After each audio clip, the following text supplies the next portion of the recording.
नुकत्याच झालेल्या नाशिक रोड विभागीय प्रभाग सभेत पहिल्याच प्रभाग सभेत विविध नागरिक प्रश्नांवर चर्चा झाली।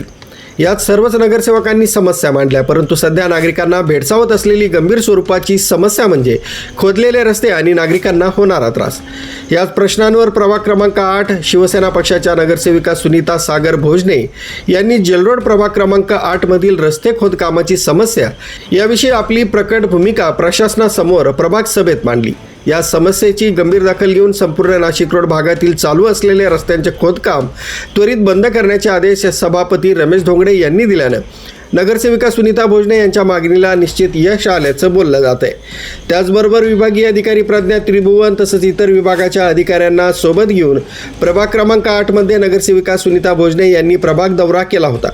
याच प्रभाग दौऱ्यात अधिकाऱ्यांना सांगितलेली कामं झाली नसल्याचा आरोप देखील भोजने यांनी प्रभाग सभेत केला।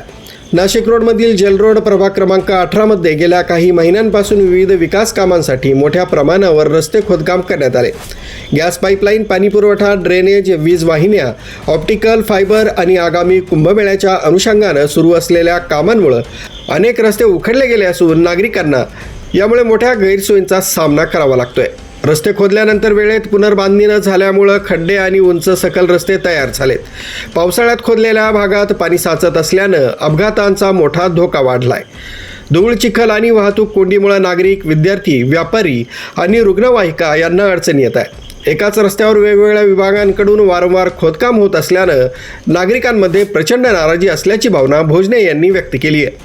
माझा प्रश्न असा आहे, आपण 4 दिवसापूर्वी प्रभागाचा दौरा केला, त्यात आपण काय कामं केली? कामं झाली का? कुठली प्रकारची कामं झालेली नाही। चेंबरची असो, रस्त्याची असो, आपण साफसफाईचं अभियान राबवली, तर कुठली कामं झाली आपली? मला रोज प्रभागात न फोन येत आणि मी दादांनी जसं सांगितलं की एमएनएचं काम डायरेक्ट ते बंद केलं पाहिजे, ते आजपासूनच बंद झालं पाहिजे। माझ्या प्रभागामधून एवढे मला सकाळपासून कॉल येतात 5 वाजेपासून, अक्षरशः मुलं 5 दिवसापासून 4 दिवसापासून शाळेच्या स्कूल व्हॅन सुद्धा त्यांना यायला येत नाहीये। माझी स्वतःची कामाला असलेली बाईकला म्हटलं तू का आली नाही, तरी म्हणे काही मला येण्यासाठी रस्ता नाहीये। तर त्याचं मला उत्तर कोण देणार? आम्हाला कुठल्या नगरसेवकांना 4 पैकी कुणाला एकाला तरी विचारलं का आम्ही लाईट टाकतोय गॅसची वगैरे, टाकू का?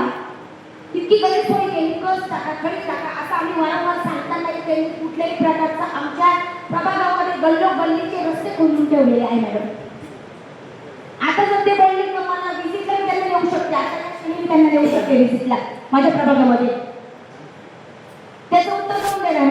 आधी ते कस खडी कोण टाकणार? आम्ही आमचं स्वतः तरी टाकायचं का? त्याचे उत्तर मला द्यायचे असेल तर मी टाकते, मग माझ्या मंथली पेमेंट मधून मी टाकून घेते, बरोबर आहे का नाही? मला फोन आले, मला मेसेज आले, मला डायरेक्ट फोटो टाकले त्यांनी।